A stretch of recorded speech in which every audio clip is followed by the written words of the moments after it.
Tadi sudah selesai persidangan ya, dengan terdakwa saudara Vicky Prasetyo, dan jaksa sudah dengan dalam agenda jaksa membacakan surat dakwaan. Hasil persidangan tadi akan dilanjutkan dengan eksepsi pada sidang berikutnya. Jadi kalau dalam dakwaan jaksa itu menceritakan suatu peristiwa hukum di mana adanya peristiwa hukum di mana saudara terdakwa bersama dan kawan-kawan memasuki rumah dan sampai melakukan tindakan kekerasan, yaitu dugaan tindak pidana pengerusakan ya, pengerusakan pintu, di mana terus selepas itu lewat tayangan media di mana terdakwa berstatement tentang peristiwa tersebut, dan menurut dakwaan jaksa telah disimpulkan adanya tindak pidana perzinahan dan atau seperti berita yang kalian dengarkan di televisi dan media cetak lainnya. Jadi kenapa perkara ini naik, dugaan tindak pidana pencemaran nama baik ini dapat dikatakan sempurna dan terus masuk persidangan, bahwa ada laporan polisi yang dilakukan oleh saudara Vicky Prasetyo tentang dugaan tindak pidana perzinahan, di mana dugaan tindak pidana perzinahan tersebut telah dilakukan laporan polisi, dan hasilnya adalah laporan polisi tersebut dihentikan penyidikannya. Maknanya adalah bahwa tidak terpenuhinya unsur sesuai dengan laporan polisi dugaan tindak pidana perzinahan tersebut. Makanya bahwa ada hubungan korelasi langsung antara laporan polisi tersebut dengan laporan polisi saat ini disidangkan tentang dugaan tindak pidana pencemaran nama baik yang melanggar undang-undang ITE. Kalau hal penangguhan penahanan itu adalah kewenangan jaksa dan pengadilan lah.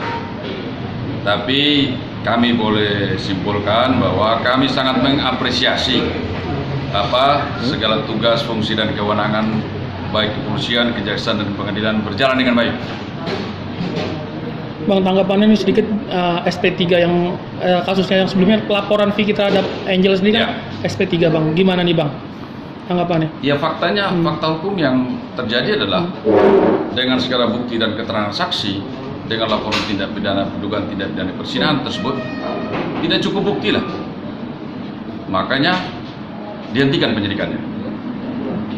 Jadi kalau hal ini terjadi, apa yang di-statementkan di media yang dapat diakses oleh masyarakat banyak, di mana di statement dan surat terdakwa menyatakan bahwa telah terjadi tindak pidana perzinahan, adalah suatu tindakan yang gegabah yang sudah menyimpulkan klien kami melakukan itu, tetapi fakta dalam upaya hukum lain dalam dugaan tindak pidana perzinahan, perkara tersebut dihentikan. Berarti ini sudah ada menjustifikasi untuk tindakan itu benar, padahal tidak ada kebenaran daripada statement atau tindakan tersebut. Ya, kalau klien kami Mbak Angel Elga sudah melimpahkan seluruh hak hukumnya kepada kepolisian, kejaksaan dan pengadilan untuk diproses, untuk mempertahankan hak hukumnya. Bang, Vicky merasa tidak ada yang keadilan dalam kasus ini. Seperti apa sih tanggapannya Bang? Tadi dari pihak lawyer sendiri mengatakan seperti itu. Kalau lawyer mengatakan itu, saya rasa mungkin tidak memahami ya fungsi tugas dan daripada lawyer ya. Proses persidangan mulai dari penyidikan sampai persidangan itu proses mencari keadilan. Ya silakan aja mendampingi klien, menyiapkan barang bukti, menyiapkan saksi, menyanggah dakwaan-dakwaan jaksa. Itulah tugas daripada pengacara. Jadi kalau dikatakan tidak ada keadilan, ya sekarang ini kan proses mencari keadilan. Ya kan begitu kan? Oke Bang, rencananya besok katanya akan ada Mbak Angel mau ke Polda. Untuk hari Kamis besok, kami ada laporan polisi lain di Polda Metro Jaya yang sudah berjalan penyidikannya. Kami akan melakukan koordinasi untuk sekiranya adanya butuh keterangan tambahan dari saksi dan barang bukti lain, kami akan penuhi. Jadi dalam rangka koordinasi untuk penyempurnaan laporan polisi tersebut. Oke bang, bang ini kan bukan yang terlibat bukan Vicky aja, mungkin keluarganya juga ikut terlibat. Langkah-langkah apa yang akan abang lakukan? Ya inilah, yang di Polda Metro Jaya ini kan laporan dugaan tindak pidana memasuki perangkatan tanpa izin dan melakukan pengerusakan. Itu dengan terlapor Vicky Prasetyo dan kawan-kawan. Jadi klien kami menuntut keadilan untuk kerugian yang dialami sehubungan dengan siapa berbuat apa, itu akan klien kami akan minta akan melakukan laporan polisi untuk membuktikan siapa melakukan apa.